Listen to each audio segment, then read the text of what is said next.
So I just want to add one more layer of detail to this particular assemblage, cities. I don't want you to think that this is in any way a complete story. There are at least 3 or 4 more layers that need to be added to it. But all I want you to see is the method that I'm following, right? Yesterday concentrating on the diagrams themselves in a bare bones way, just to highlight the ontological aspects, what kinds of beings these entities are, communities, organizations, cities, and so on. But then the second step in the assemblage approach is to begin adding layer after layer of material culture and material life. Now you might think language is not material. Language is something mental. Language is something that exists in a purely symbolic realm. But I would like to counter that and stress the materiality of language. Remember, most languages are born, not all languages are born oral. Written languages come later with cities and with central governments. We need to devise a writing system. So as I must have mentioned yesterday or in another talk, the production apparatus for language as a material entity is, of course, our vocal cords in our larynx that produce air filled with harmonics, rich with harmonics, but without any particular sound. And then just like an instrument, we need a resonating cavity, and that is our palate, shaped by our tongue. As our tongue gives a guitar has a fixed resonating chamber. You cannot change the shape of the resonating chamber. The resonating chamber, in our case, is changeable by simply where you put your tongue relative to your palate. And for consonants, we need also teeth and lips. Right? So it's teeth, lips, vocal cords, tongue, palate, as a little assemblage of organs that is able to produce shaped pulses of air that carry linguistic information. So I would like to concentrate on language as that, as being outside of us, not in our minds, right? As being something collective, as a population of sonic matter, a population of acoustic entities. Right? Now, of course, once central governments emerged in Mesopotamia and Egypt, they devised writing systems for their languages, but those writing systems were even more material. In the case of the Babylonians, they were carvings on stone. I mean, you cannot really get any more material than that. In the case of the Egyptians, it was pigments on papyrus. Well, that's also very material. Even, as I said yesterday or the other day, the internet, language has a materiality. Language, the letters that in your keyboard are translated into ones and zeros by something called the ASCII code, and then those binary shaped pulses of electricity are sent, whether wirelessly or through a cable, to the person that you're sending an email, to the person that you're sending whatever piece of language you're sending. So even in the internet, language has a materiality. The problem is that most linguists have never really thought about it this way. They don't think of language collectively, for instance, they use themselves as informants as to what is correct grammatically or what is a good word, and instead of going out there and interviewing people, except for sociolinguists like William Labov, and that's the person I'm going to be using here. This is the person used also by Deleuze and Guattari. Deleuze and Guattari talk about William Labov in 1,000 Plateaus, a chapter called Postulates on Linguistics. We talked a little bit about that chapter yesterday when we talked about speech acts, promises performed in a community, or the commands that are given within an organization. Those are speech acts. That's part of what that chapter, Postulates on Linguistics, deals with. The other part deals with Labov. Labov was the first linguist to go outside, to try to find how language is shaped outside. Chomsky is way more famous, but Chomsky used himself as a source of knowledge for language. For instance, Chomsky is very famous for having discovered that syntax is independent of semantics. In other words, that you can have a sentence that sounds like it's English, a valid sentence of English, but that it is entirely nonsensical. And so he invented a sentence which is very famous, and it goes like this: colorless green ideas sleep furiously. Now that's an entirely nonsensical sentence, right? Because if the ideas are green, which is hard to believe, they cannot be simultaneously colorless, and if they sleep, they probably don't sleep furiously, but they don't really sleep. Nevertheless, every speaker of English, on hearing colorless green ideas sleep furiously, can tell that it is a correctly grammatical sentence, right? It's entirely different than green, sleepless, furiously, ideas, colorless. Just like the same words in a completely different order. Now it's just a bunch of words. You know, it's not an assemblage. It doesn't have emergent properties. In the right order, that sentence now has an emergent meaning. In the case of colorless green ideas sleep furiously, it's a bizarre emergent meaning, but nevertheless it's there. Nevertheless it's there. You put them in the wrong order, so that the words interact with one another in the wrong direction or in the wrong order, and that emergent meaning doesn't appear. But Chomsky did not go outside of his office in the university and ask people, do you think that colorless green ideas sleep furiously sound good to you? Does this sound good to you? Does this sound good to you? He just asked himself, does this sound grammatical to me? After all, he knows English, so why should he go outside and do statistical tests of his ideas? He used himself as an informer. Landa, on the other hand, is famous for having been the first linguist to go outside to encounter language as it is actually spoken out there. He, in fact, was the first linguist to use a tape recorder. And one of his famous experiments, I believe it was in the 1950s, the tape recorders must have been huge, with like huge reels and so on. I don't even know how he actually carried it.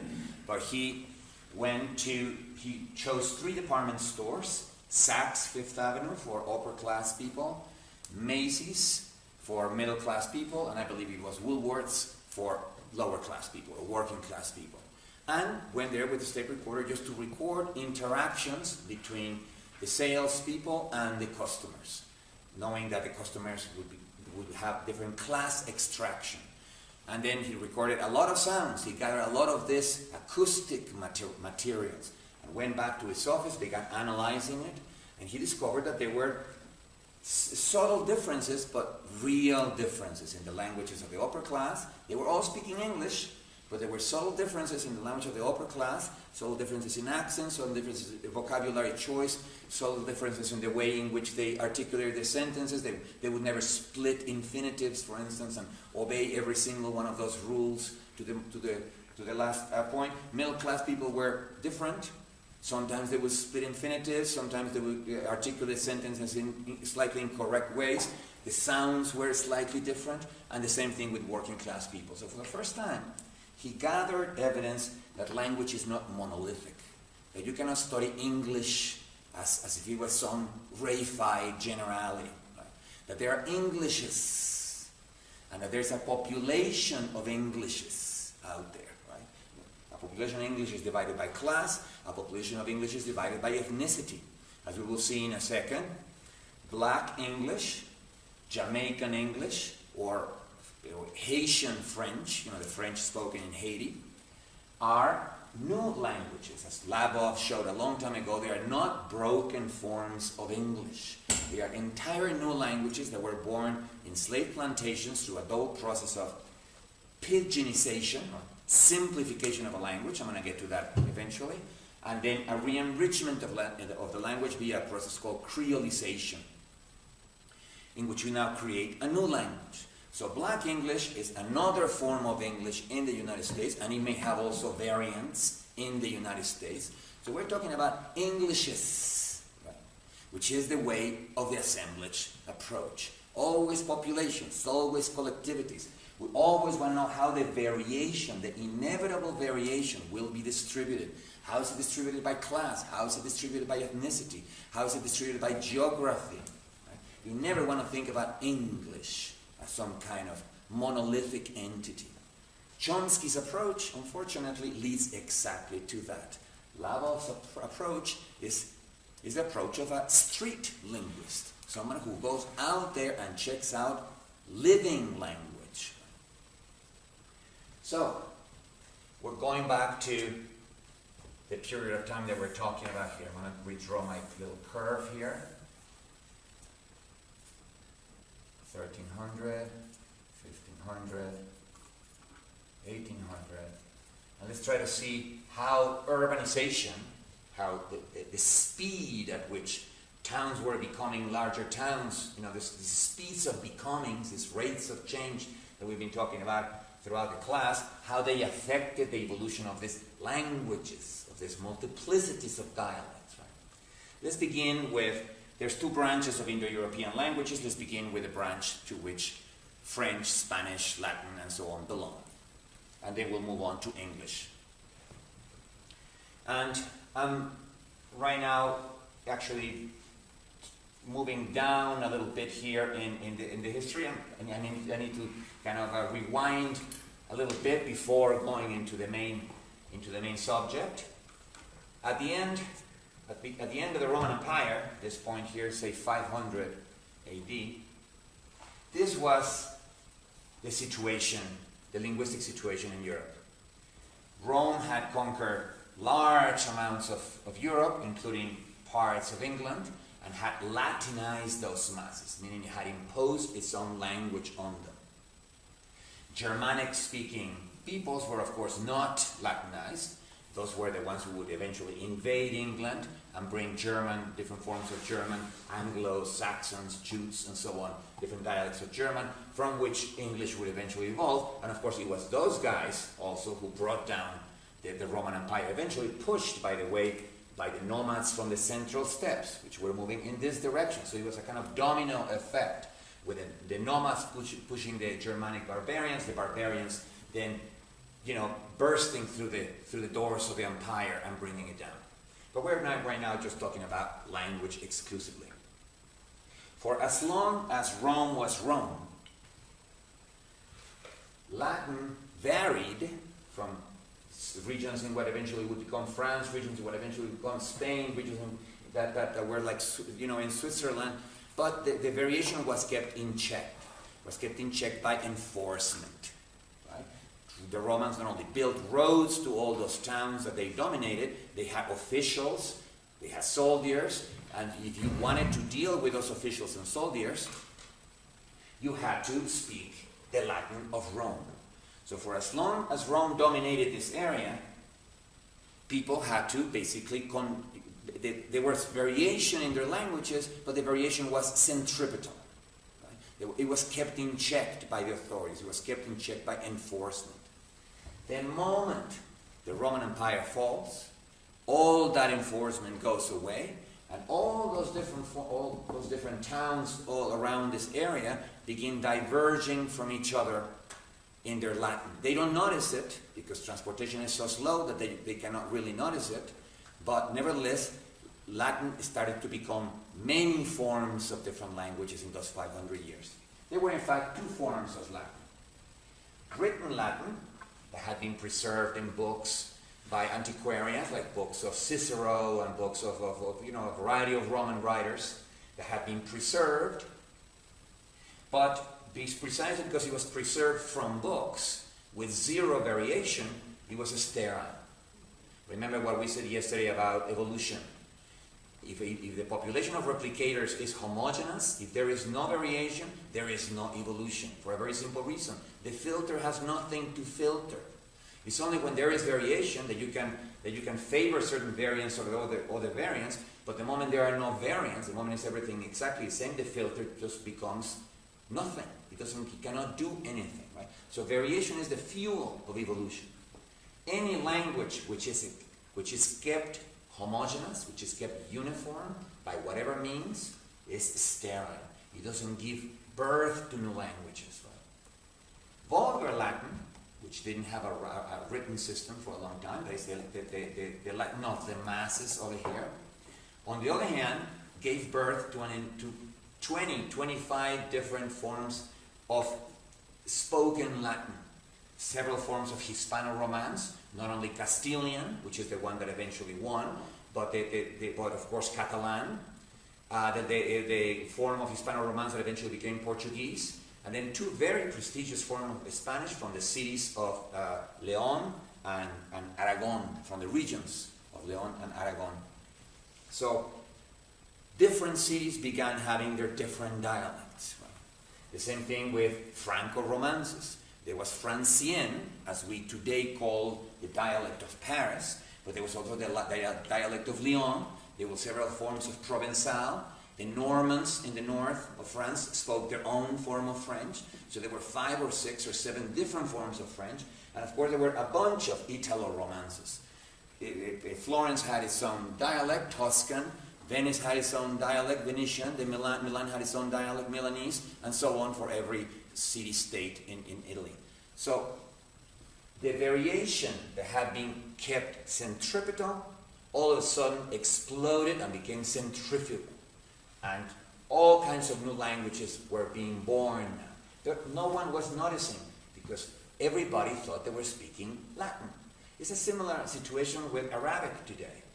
Arabic is, of course, spoken in a whole variety of Middle Eastern countries, and everybody thinks it's speaking Arabic, but in fact there are many variations in the Arabic spoken in different areas of the Middle East.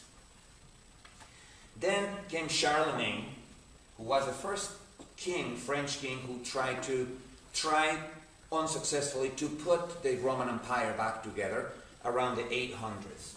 And 813 AD, he begins a series of reforms, governmental reforms, educational reforms, and one of the things that occurred to Charlemagne is to hire a grammarian, a 9th century or counterpart of Labov. His name was Alcuin. He was a professional grammarian.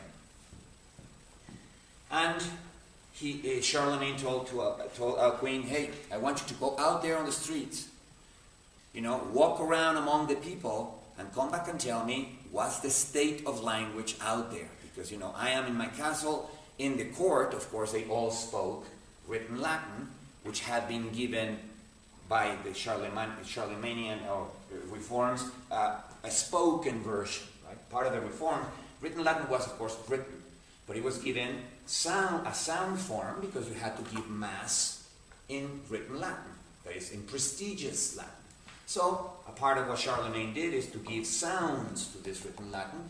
Those were, of course, semi-invented because there were no survivors from the Roman Empire that could say, yes, those were the sounds, but you could, by studying, for instance, poetry, particularly rhymed poetry, try to reconstruct how, if these words were supposed to rhyme with these words, when then these words sounded the same at the end, you could kind of reconstruct the sounds. They were never the same, but nevertheless, part of Charlemagne reforms was to give sounds to this prestigious form of Latin, the Latin spoken by the church, by bishops, by the Pope, the Latin spoken by kings and princes and barons and other aristocrats and so on. So Charlemagne knew only this. So he hires Alcuin to go out on the street and find out what's going on out there. By 813, Latin has diverged enough that there is already several forms of Franco-Romance. Of course, Alcuin didn't go throughout France. He just went around Paris and other cities, and he came back with the following report. Your Honor, Your Excellence, I don't know what the hell they're talking about out there, but it's not Latin anymore. He called it Rustica Romana. And this is the first moment of awareness that the population of replicators was now given rise to new species. Rustica Romana is what we today call Old French. But of course, back then, they didn't call it that. But I find this interesting. It's a Roman, it's kind of Latin, but it's very rustic, right? It's very much, a peasant or a street kind of language. Nevertheless, he was like Labov. That's what is interesting to me. Because he was not like Chomsky. Okay, I'm going to stay in the castle, I'm going to think about it, and I'm going to come up with all these truths just by thinking about it. He actually went out there and gathered evidence of what was going on and came back with a report. There's something else being spoken out there. So, now we get to this point here. With this upswing, there is an enormous increase in the amount of trade among cities. We talked about that yesterday. Those regions with those central place regions with their towns interconnected, and I said that by 1400 prices were going already up and down in many of those regions, meaning the volume and regularity of trade had reached a threshold that now prices could set themselves throughout the region. Prior to that, they were moving at different rhythms. So that incredible intensification in commerce during that upswing up there also meant a diversification in the uses of writing. All of a sudden, all kinds of documents were needed. Petitions to the king, denunciations, my neighbor did this, or this whole community did that, and we need you to right that wrong. Post-mortem inventories, wills, of course, contracts, commercial contracts, insurance contracts. They were all, the uses of writing multiplied during this upswing here. And Italy, particularly Florence, became a notarial center for Europe in the 11th century. Everybody knows what a notary public is, right? It's somebody who witnesses the signing of an official document. So if in the 11th century you needed to send a petition to the king, you needed to send a denunciation to the king, you need to send any written document that is supposed to have official validity, because it's a post-mortem inventory of what you left for your kids as an inheritance. It needed to be notarized. And Italy had already developed notary publics, and it began offering as a service everywhere. So, but at the same time, the diversifications in the uses of writing meant that everybody in all the different cities that now were growing tremendously was interested in giving a writing system to his vulgar form of Latin. The moment documents began to appear, by the way, people began to notice the differences. If a petition or a denunciation had been written in France or in Paris, and you compare it with a petition or a denunciation written in Florence, you could now see that these are two different languages. I mean, they had some words in common and so on, but you could see that they were diverging. So the moment writing appears, not here, because that had already existed from there, but the moment all of these vulgar forms, all these oral forms of Latin were given a spelling system, people began to notice the differences, and that is the beginning of the awareness of linguistic diversity in Europe. This was done always by the governments of cities. It was always the rulers of cities who hired grammarians and say, okay, now you're going to give a spelling system to the local dialect. Towns that were too small to have the money or to have the access to grammarians to do that kept their dialect, but without a system of writing. Today, we use the word patois, which is a put-down word. It's not a complementary word for those dialects that stay without a writing system. Right? Nevertheless, many forms of Spanish appeared. Castilian was given a writing system or spelling system. Leonese was given a spelling system. Aragonese was given a spelling system. Catalan, the one that eventually became Portuguese. So that's 5 forms of Spanish right there. And at the beginning of our story, you could not tell at all that Castilian was going to be the winner. The same thing in France.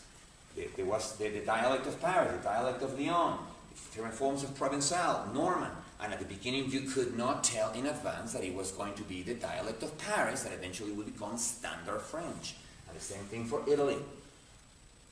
Tuscan eventually became Standard Italian. But in the 11th century, it was just one Italian among many. So cities began requesting spelling systems for the languages, began writing documents in their own dialects, and awareness of linguistic diversification begins. The names of the languages come later, because it was a very slow process through which they began to acquire that awareness that we're not all speaking Latin anymore. Okay, before I continue with the next part of the story, let me switch to the other branch of language that we need to talk about here, Germanic.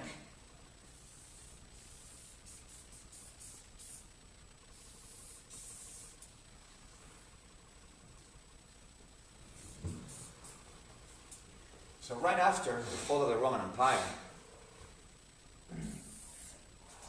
from what is today, from the area that is today southern Denmark, a variety of Germanic tribes, Angles, Saxons, Jutes, and others, invade England. We're talking about the years between the year 600 and the year 800, something like that. England is, of course, already populated by Celts, which had already been Christianized, and which spoke a version of Latin, but the Celts were pushed to the side, and let me just then amplify this so we can actually see it. By the way, I forgot to say one thing. At the beginning of our story, that is the year 1000, the situation of Latin over here, and I'm going to put it in the other pages there, so it's not too confusing. Okay, so let me just draw it here small. So by the 11th century, the situation of Latin is what is called a dialect continuum.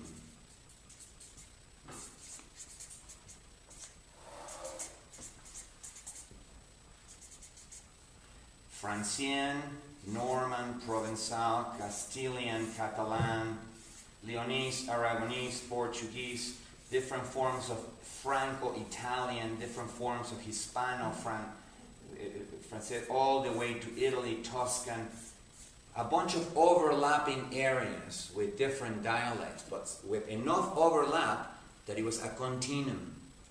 And transportation was so slow that if you went by foot from, say, Paris to Florence, and you stayed in villages or towns long enough, you might not even notice the changes. If you get used to those changes, you might not even notice them. It was, again, as I said, the creation of spelling systems and written documents that for the first time broke that unconsciousness. But a dialect continuum is an interesting entity. It's almost like a body without organs of language, because it doesn't have any structure. There are no dominant languages. It's just plurality of diverse forms of the same form of language. Well, the same thing happened here.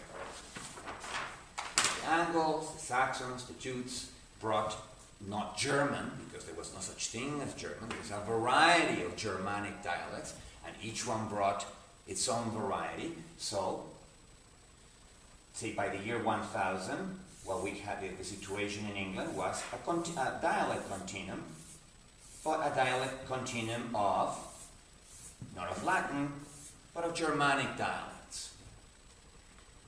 By the year 1000, one of the things, I forgot to say this, one of the things that can increase the prestige of one dialect over another dialect, and therefore make it more of a standard, is the writing of literature in that language, because it increases its prestige.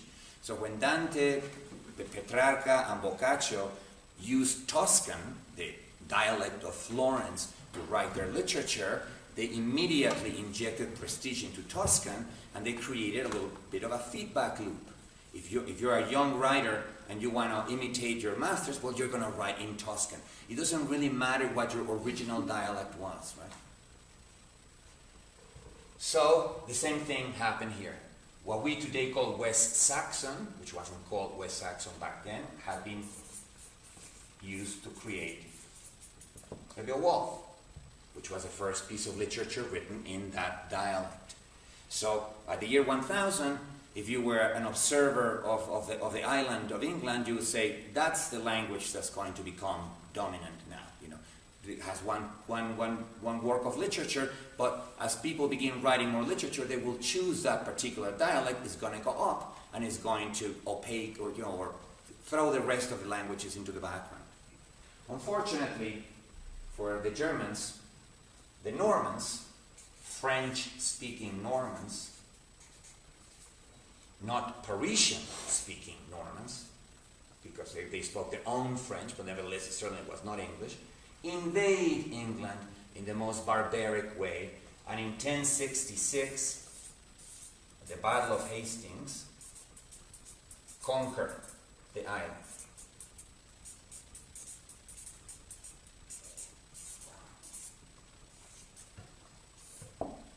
And proceed to kill every single member of the English aristocracy and every single member of the ecclesiastical hierarchy, and replace them with Norman-speaking aristocrats and Norman-speaking bishops, abbots, and a bunch of other, churchy, positions, which basically meant that all the ruling class was now speaking French, and the Normans stayed for about 200 years, which meant that the masses of peasants in England, remember it's a very feudal country at the time, are free to do whatever the hell they want to with their language. It was a similar situation than the fall of the Roman Empire. Before the fall of the Roman Empire, every official in every town that was part of the empire forced you to speak. You're going to talk to me? You want to make a complaint? You want to need to go and defend you again? Well, you have to speak in my language, right? So that kept Latin in check. Authority falls, variation increases, everything begins diverging. The same thing happened here.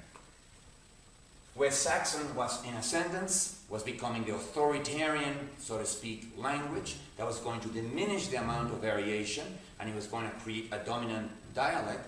But here come the Normans and killed the speakers of that language, so basically eliminated any enforcement mechanism. And the English masses then began to work these Germanic dialects with tongue, palate, teeth, and lips, and convert it into something else, convert it into English. Not modern English, but early Middle English. So today we call West Saxon and the other forms of we call them Old English. At the time, obviously, they were not called that. And we call the language that was spoken in the 1200s Early Middle English. Now let's see what the differences were between the two. First of all, German, like French or Spanish, is a highly inflected language. What does that mean? Inflections are the last syllables of any word. And therefore, the syllables that carry, for instance, information about whether the word is plural or singular, that's the inflection S. The tense and person of verbs, right? In English, we today have ed, for instance, for past tense. The gender of words, which in English are basically disappeared today. But if you try to learn, if you're an English, your mother tongue is English, and you try to learn French, or you're trying to learn Spanish, or you're trying to learn German, you immediately see that it's going to be extremely hard, because every verb has a different inflection, not only for every tense, past, future, subjunctive, composite tenses, but a different inflection for every person in every tense, right? So a highly inflected language is very hard to learn because it carries all that grammatical information with it in the last syllable, right? In those inflections. Those peasants who now were unbothered as to whatever they did to the language had inherited from their German ancestors the habit, because that's all it was, the habit of putting the stress in the first syllable of a word. Now we know from contemporary experience that the syllable that carries the stress, whenever you shorten a word, you will pick that syllable to be the shortened version, right? So if you pronounce the word mathematics and the stress is in ma, well, you're gonna reduce it to math, right? But if you try to shorten neighborhood, you're not going to shorten it to nay. You shorten it to hood, because it's neighborhood. So the syllable with the stress is the one that catches your attention. It's the one that you put the most attention on it.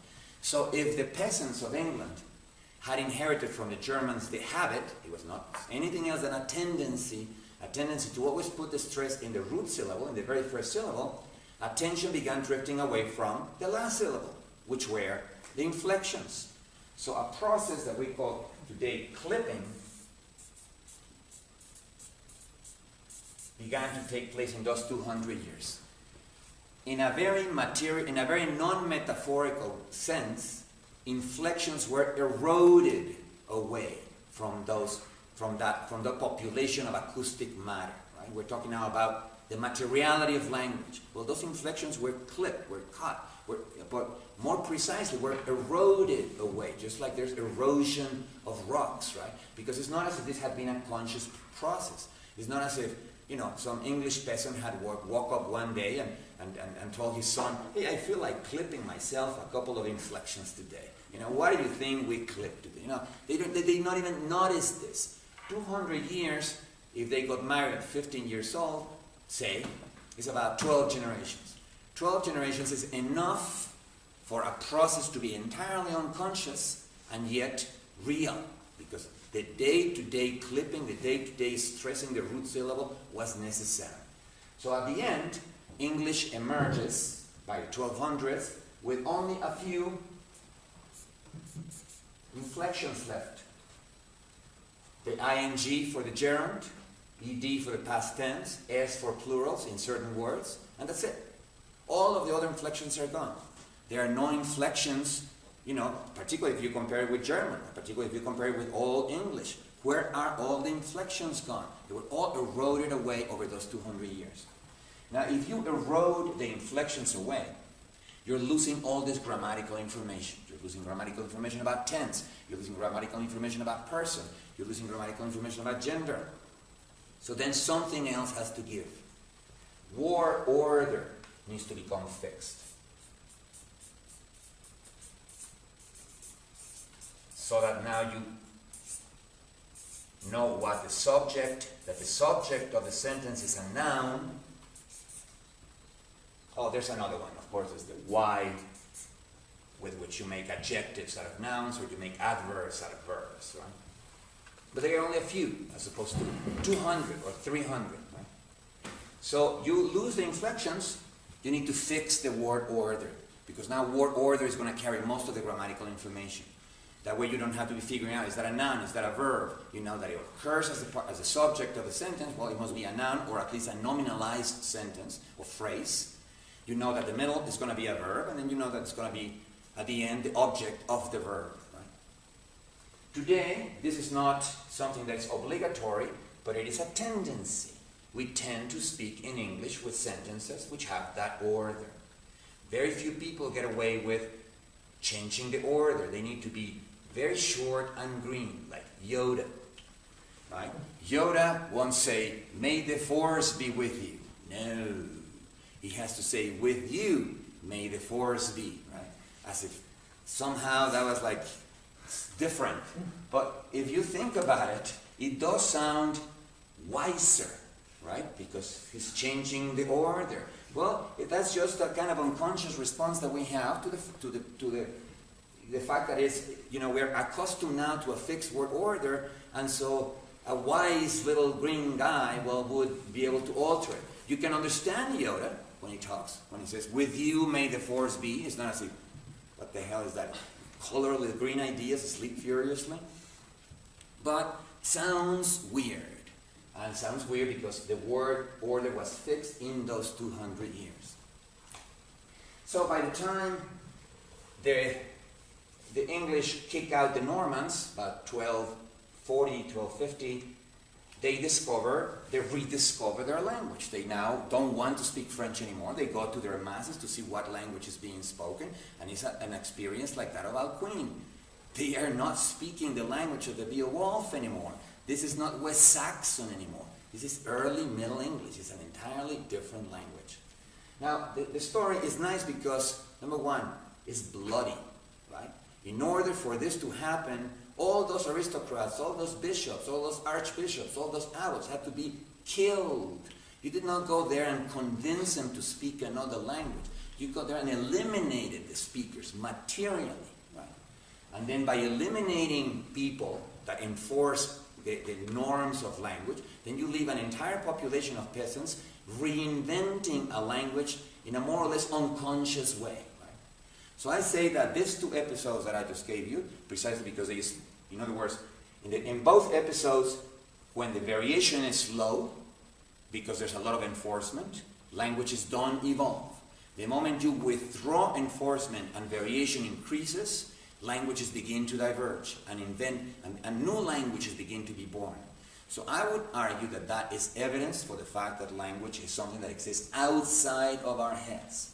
That language is a population of sonic matter, of acoustic entities, shaped pulses of air that exist outside, that exist as part of our communication, but outside, and can be changed, of course, by the apparatus that produces them. Now, let me move on to more recent time. But first, let me just say one more thing that Labov discussed.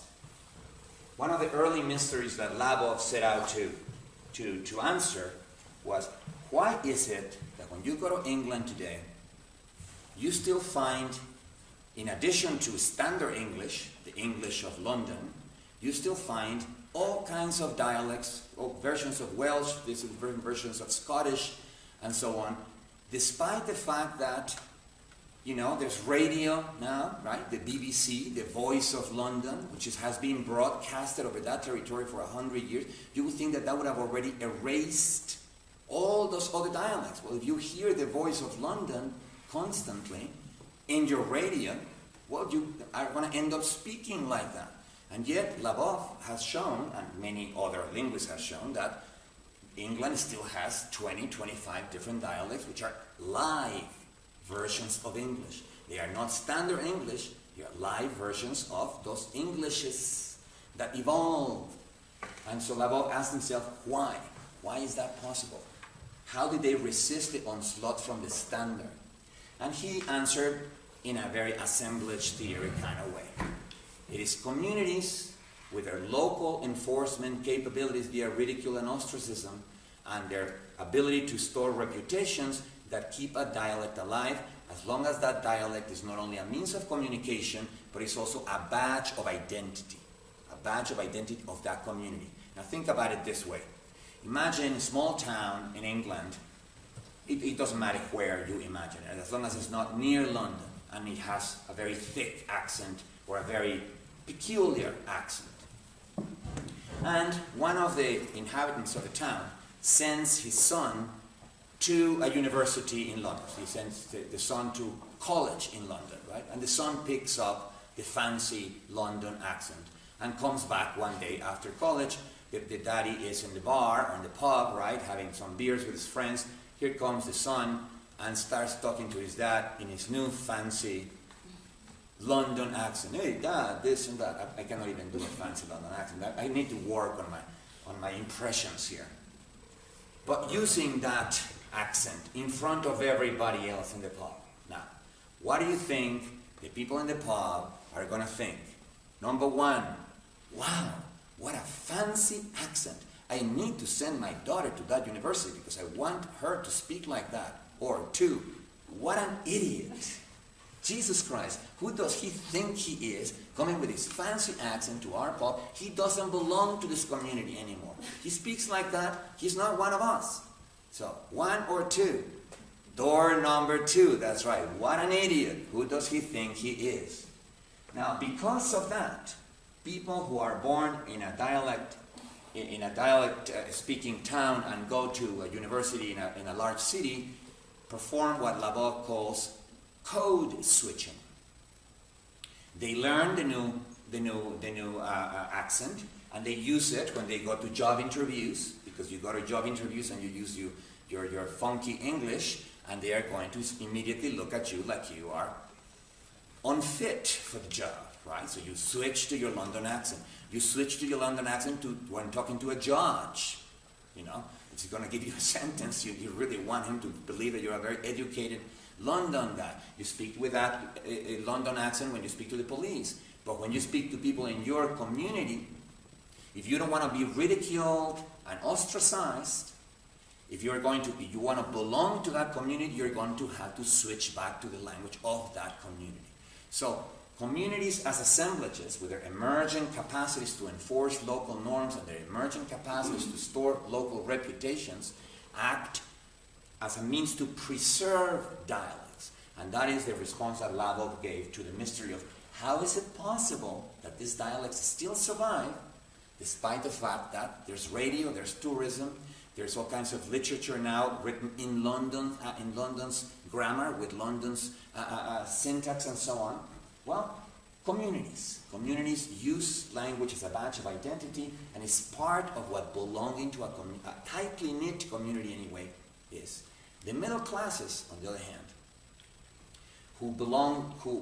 in which there's a lot of social mobility, so that your sons are not going to be living in the same community and the sons of your sons are not going to be living in the same community, do not have the same power of enforcing dialects. In fact, middle classes, particularly in urban settings, are anxious to learn the dialect of the upper classes. They were the ones who would be buying books of rules of pronunciation, rules of correct grammar. They were the main source of demand for those books when they began to come out. And that brings us to our next chapter here. 1492, of course, the year Columbus sails to America. Columbus had gone to the Spanish court to talk to Queen Isabella and tell her, you know, the Portuguese just rounded Africa. They just discovered a new way to get to India, to those spices from which all kinds of profits can be obtained. You need to do a counter move yourself. And Columbus said, you know, he thought the world was smaller, obviously. It had a smaller radius. I can find another faster route to India simply by going across the Atlantic. Little did he know that there would be like an enormous freaking continent in front of him. But nevertheless, the Queen said yes, and gave those 3 caravellas, with which then, you know, Columbus did what he did. A few weeks later, this other guy shows up. His name is Antonio de Nebrija.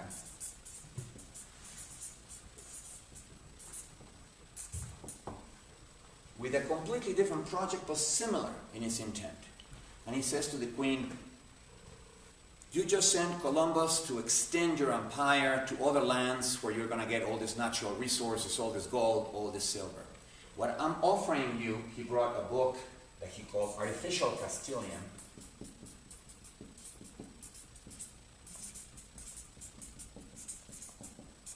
It's going on enough. Artificial Castilian. It was a book with a grammar. Of course, what the guy had done was to simply codify the Castilian of the upper classes, but it was the first time someone actually codified it. I mean, the first time in this millennium. Roman grammarians had codified Latin before, and Greek grammarians had codified Greek before, but it was the first time it actually happened in this millennium in Europe. He just created a formal grammar and said and dedicated it to the Queen, and said to the Queen, Your Honor, Your Majesty, may I call you Your Majesty? How do you know that your commands are being understood in Barcelona, where they speak Catalan? How do you know that your commands are being understood in Leon, where they speak Leonese, or in Aragon, where they speak Aragonese? This is a single kingdom. There should be a single language. There should be a standard language. And the best way of doing that is creating an artificial standard. Let's take the best language, the language of the upper classes of Madrid, formalize it in the form of a grammar, then create a dictionary. He didn't get to do that yet, and then create a book of rules of pronunciation. And once those books are there and are published and they are official, everybody will be speaking the same language. In other words, we will reduce the variation in the language. We want to freeze language in this state. Right? The Queen didn't get it. Right? It's like, Artificial Castilian, get this guy out of my court. But other countries got it. 100 years later, approximately, 1492, we witnessed the birth of an institutional organization called the Tuscan Academy of Language. Now, this is an organization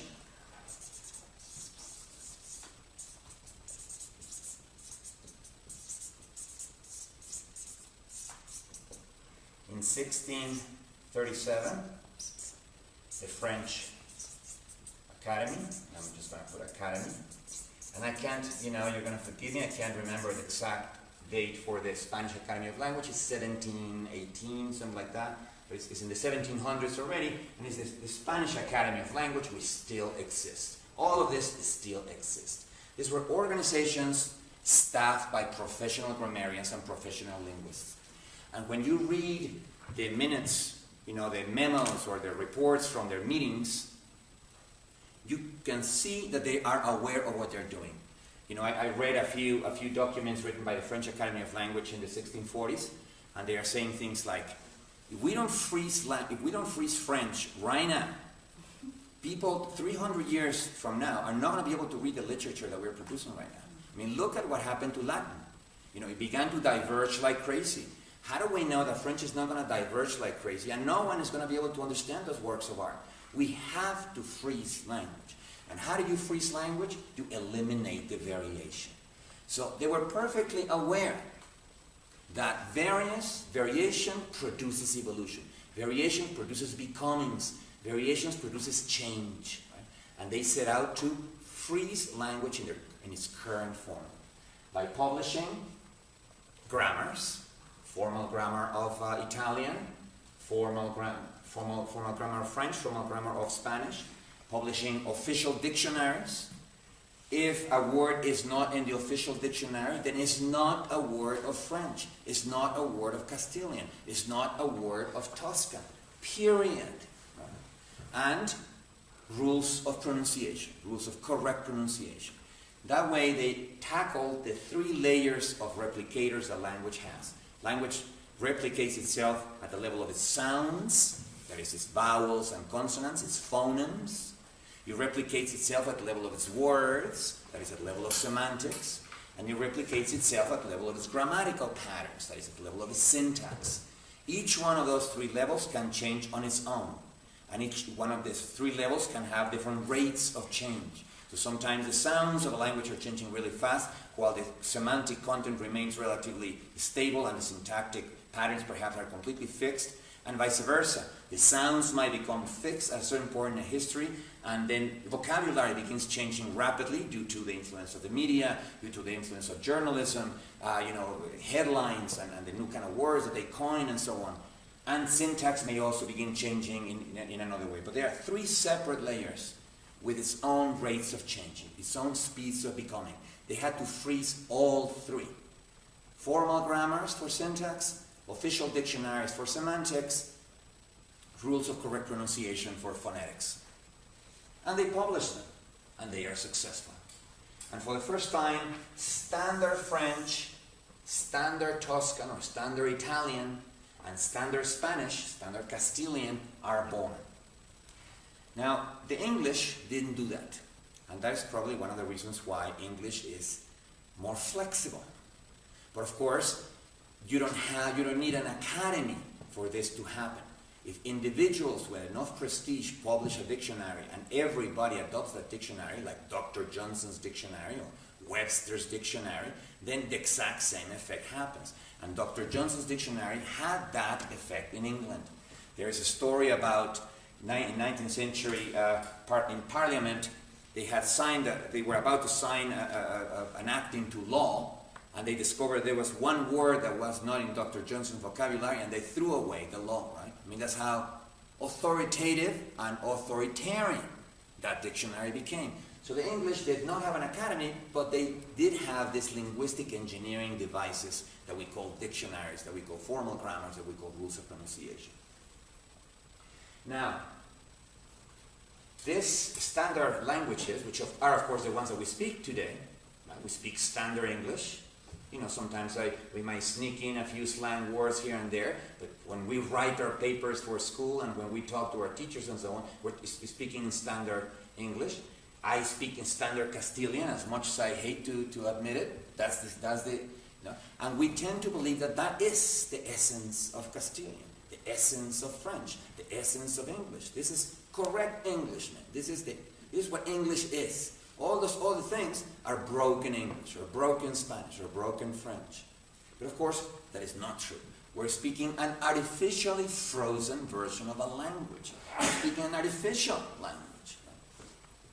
Therefore, when grammarians, when linguists like Chomsky or Saussure create a theory of French in the case of Saussure or a theory of English in the case of Chomsky, and they don't go out there with a tape recorder like Labov did, but use themselves as informants, what do you think they find in their own brains? Standard English and standard French, right? And because they are not bothering to go out there and check, they are now get the illusion that language is more fixed than in fact it is. In other words, for them, English is the English I speak. But because English is the standard frozen English, well, now Chomsky believes that there's Chomsky writes, in fact, that there's a lot more fixity to language than in fact there is. And the same thing with Saussure. Saussure postulated a synchronic plane of language. There's the diachronic plane where language changes, but there's a synchronic plane where change does not occur. It's the part that doesn't change of French. Well, that is standard French. In other words, our two hero linguists of the 20th century deluded themselves, or if you want to put it in a little more, a little less harsh, they were the subject of an optical illusion. They have a little edifice. Excuse me? They have their little edifice. But we all have a little edifice.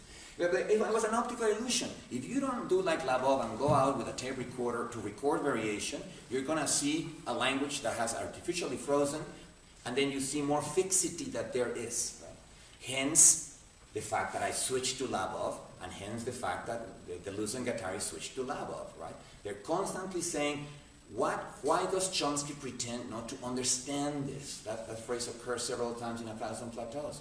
Why does Chomsky pretend not to understand this? Well, he's using himself as an informant, for God's sakes. What else do you expect him to be? He's using this frozen form of English. Now, moving on. Standard Italian, standard French, standard Castilian did not become the language of the masses. It became the language of the upper classes and of the middle classes. The middle classes, I said, precisely because they belong to communities with very low density, they don't have that same language is my badge of identity thing. They are into social mobility, so they are thinking eventually I'm going to become rich, so eventually they want to speak like the rich. So the main buyers of these dictionaries, of these formal grammars, and of these rules of pronunciation were middle-class merchants, middle-class industrialists, middle-class financiers who were working their way up. Nevertheless, for everybody else, for all the working masses and all the rest of the lower class, the lower middle class people, they didn't speak standard French or standard Castilian or standard Italian until the 19th century. Because in the 19th century, late 19th century, we have another phenomenon, which is this: the creation of a compulsory system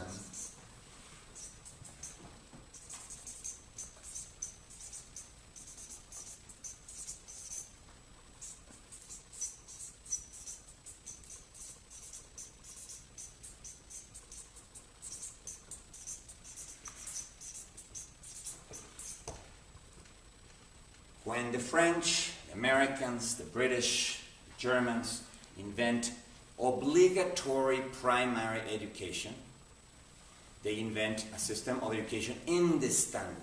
And now it's not just one organization. Now it's an assemblage of organizations. It's all the elementary schools in a country. Right? Once a system of elementary school education in the standard is and of course different countries arrived at different dates. That's why I'm just roughing it out with late 19th century.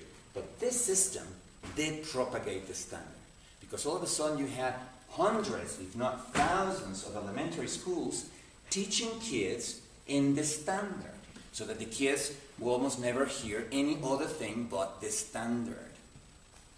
And it was compulsory education. That's an important thing, because we're talking about enforcement, right? Lack of enforcement, rise in variation. Rise of enforcement, diminution of variation. So compulsory primary education in the standard reduced the amount of variation, and this is why we get the illusion today, since we went to those schools, that English, the English we speak is English, is the essence of English, is English with a capital E, as a reified generality, as opposed to one dialect among many, as opposed to one dialect that is a member of a population of dialects, which will, of course, be the assemblage theory approach to the question. Right? Okay, let me just move on. After Standard French, Standard English, Standard Castilian, Standard German, Standard Tuscan appear in the planet, they began battling one another, not to become the national standards that they already were, but to become the international standards. French was winning, hands down, until World War II. If you were like in the 1930s and you were piloting a biplane, and you were a Russian guy, a speaker of Russian, and you wanted to land your biplane in Greece, I don't even know why I'm choosing this example, but you would not speak to the tower in Russian. You would not speak to the tower, you don't know Greece, you would speak to the tower in French. Right? That was the lingua franca. If you did not have any other recourse, you used French. And of course, French was the language of diplomacy, French was the language of international relations, French was the language that all governments used to communicate with one another when they needed a common language. But remember, how well a language does has to do with its prestige. The more prestige it has, the more fixed it has, it becomes just like prestigious written Latin, and the less it varies, the less new language it gives rise to. So French was very prestigious, but after being invaded by the Nazis and occupied by the Nazis, it lost that prestige almost immediately, because by 1945, if you were a pilot in a plane, you spoke Russian and you wanted to land in Greece, you did not speak to the French tower in French. You spoke to the French tower, to the French tower. I'm approaching, I want to land. You would say those words in English. English had already become the lingua franca that it is today. But before that, there was a battle. There was a battle to see who publishes more books. There was a battle to see who colonizes more countries and imposes a language on those countries. A particularly salient arena for this was Africa. Africa, of course, was only colonized at the coast before, because it had malaria, it had yellow fever, it had all kinds of diseases. But once vaccines for all of those were implemented in the army, armies were now able to get inside Africa, and in the 19th century, Europe basically carved out Africa among themselves. The Belgians had one part, the Germans had another part, the Italians had another part, the French had another part, the English had another part. Of course, the Italians and the Germans lost their parts in World War I, so that became part of the winners, the French and the English, and Africa basically became divided into Anglophone African countries and Francophone African countries. To this day, those countries vote as a bloc at the UN. In other words, they feel a link through their common language. So colonialism, linguistic colonialism, paid. We have a fly here. Now, as these two fixed, standard, homogenized, unproductive, sterile standards were battling it out there and colonizing the rest, a counter movement emerged in slave plantations. And I'm just going to mention here Jamaican English,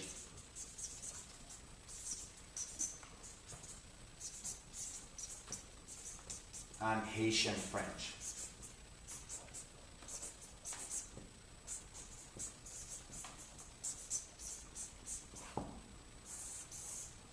Now, what happened here?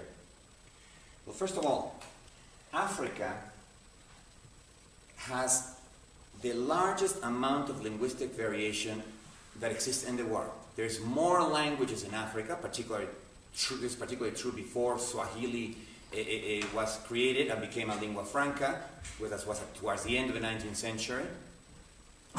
So during slave times, that is late 18th century, beginning of the 19th century, there must have been 1,000 or 2,000 different African dialects. So people who bought slaves at slave markets were clever enough to buy always slaves from different linguistic backgrounds. Why? So that they would not be able to communicate among themselves. If they cannot communicate among themselves, they are not going to be able to organize a rebellion. They're not going to be able to start their own little culture. They will always be kept off balance and therefore easier to dominate, easier to subjugate. So it became a practice by slave masters to simply acquire slaves from different linguistic backgrounds. Now, slave plantations, of course, were not communities. They were artificial collocations of forced people that had been forced to migrate there with completely tilted sex ratios in favor of males, and therefore not exactly a community. They did not speak the same language, so they could not really communicate with one another. And under those extremely harsh conditions, nevertheless, the slaves managed to create, at first, a very simple language to communicate among themselves. The process of simplifying a language to create a simpler form is called pidginization.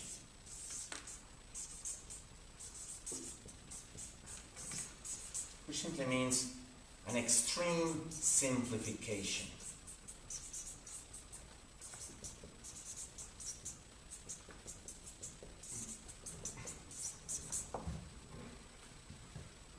Now, pidgins emerge spontaneously whenever there's contact situations between cultures with different linguistic backgrounds. For instance, I've told you several times that Venice, Genoa, and other Italian cities traded goods with, in the Middle East, in the Levant, as it's called, right? Which is today, to Israel and Lebanon and so on. And in that area, precisely because there was contact between Mediterranean Europeans and Muslims, a pidgin emerged, which was a simplified version of both languages that was good enough to do transactions and to do haggling. Right? So pidgins have arisen all over the world whenever there is trade between different cultures. But pidgins tend to disappear immediately the moment the contact situation ends. For a very good reason. They don't serve any other purpose than acting as an interface between cultures. But in slave plantations, pidgins underwent a second process that actually stabilized them and converted them into true new languages. The second process is called creolization, which basically means a re-enrichment.